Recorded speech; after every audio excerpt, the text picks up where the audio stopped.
Reels वाली बहू। प्रज्ञा को रील्स बनाने का बड़ा ही क्रेज है और वो दिन भर रील्स बनाती रहती है।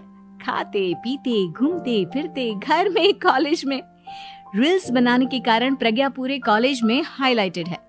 जहां उसकी रील्स सभी को पसंद आते हैं, वहीं मनीषा चिंता में डूबी रहती है। एक रोज जब खाते हुए प्रज्ञा रील्स बना रही होती है, तब मनीषा कहती है, एक मिनट भी चैन नहीं है इस लड़की को। ये नहीं कि खाना तो आराम से खा ले, लेकिन नहीं, अरे थोड़ी देर रील्स नहीं बनाओगी तो आसमान नहीं टूट पड़ेगा। अरे मम्मी, इसी को तो कहते हैं डिटर्मिनेशन। तुम नहीं समझोगी ये सब। ए भगवान, इस लड़की को सद्बुद्धि दे। जब देखो तब टेढ़ा बाका मुंह बनाती रहती है। मनीषा की बात का प्रज्ञा पर जरा भी असर नहीं होता और वो खाते खाते रील्स बनाती रहती है। दिन बीतने लगते हैं और देखते देखते प्रज्ञा का कॉलेज भी खत्म हो जाता है। आए दिन कोई ना कोई मनीषा को प्रज्ञा की शादी करवाने का सुझाव दे जाता है। सब ठीक ही कहते हैं, प्रज्ञा की शादी कर देनी चाहिए। अपने घर के काम काज में व्यस्त हो जाएगी तो खुद ही ये रील्स और नाच गाना बंद हो जाएगा। मनीषा और प्रेम प्रज्ञा के लिए एक अच्छा लड़का ढूंढने लगते हैं और तभी विकी का रिश्ता प्रज्ञा के लिए आता है, जिसने प्रज्ञा को उसकी रील्स देखकर पसंद कर लिया था। अगले दिन विकी अपने माता पिता के साथ प्रज्ञा के घर पहुंच जाता है और प्रज्ञा साड़ी पहने हाथों में चाय की ट्रे लिए उनके सामने आती है। जब विकी को पसंद है तो हमें भी बहू पसंद है। बहन जी, आप बारात की तैयारी कीजिए। एक बार लड़का लड़की अकेले में बात कर ले तो अच्छा रहेगा। हाँ हाँ, क्यों नहीं।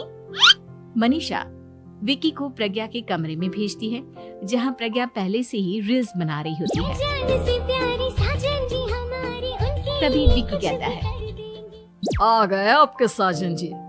हमारे साथ ये रील्स कंप्लीट करती तो और भी अच्छा रहता। अच्छा जी, अब आ ही गए हैं तो बना ही लेती हूँ आपके साथ। दोनों मिलकर रील्स बनाते हैं। जब वी मीट और तुरंत पोस्ट भी कर देते हैं। फिर विकी कहता है, जब आप साड़ी में चाय लेकर आई तब मुझे लगा कि कहीं मैं गलत घर में तो नहीं आ गया। अब सही है। दोनों की शादी पक्की हो जाती है और शादी के दिन भी प्रज्ञा रील्स बनाने से चूकती नहीं। यहाँ तक कि बारात के समय भी नाचते हुए रील्स बनाती है।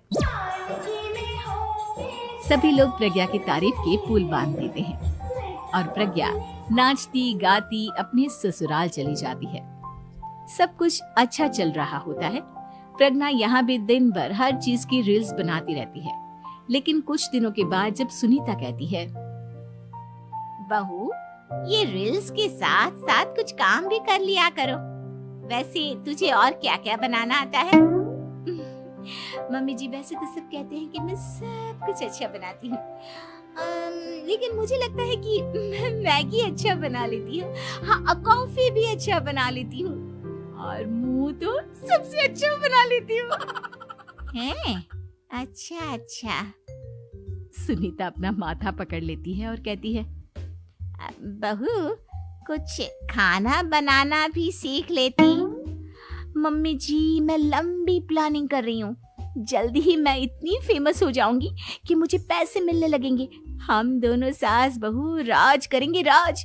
नौकर काम करेंगी और लोगों की तो लाइन लगेगी हमसे मिलने के लिए। तेरा दिमाग खराब हो गया है क्या बहू? हंसी मजाक तक ठीक है, लेकिन इस तरह घर नहीं चलते।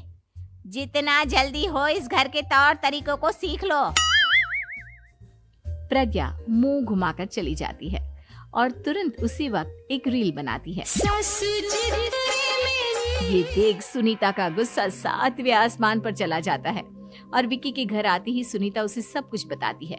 विकी भी अब प्रज्ञा की इन हरकतों से परेशान हो जाता है। तुम टेंशन मत लो मम्मा, मैं देख लूंगा। विकी कमरे में जाता है तो देखता है कि प्रज्ञा रील्स बना रही है। विकी बड़े ही प्यार से प्रज्ञा से कहता है, प्रज्ञा, इन सब के लिए मैं तुम्हें मना नहीं कर रहा हूँ, लेकिन फिर भी हर वक्त तो ये अच्छा नहीं लगता ना। समझने की कोशिश करो, मुझे भी तुम्हारा थोड़ा वक्त चाहिए। मैं जब ऑफिस से आता हूँ तो मुझे समय देने की जगह इसी में लगे रहते हो। तुम ज्यादा ही सोच रहे हो। तुम भी मेरे साथ रील्स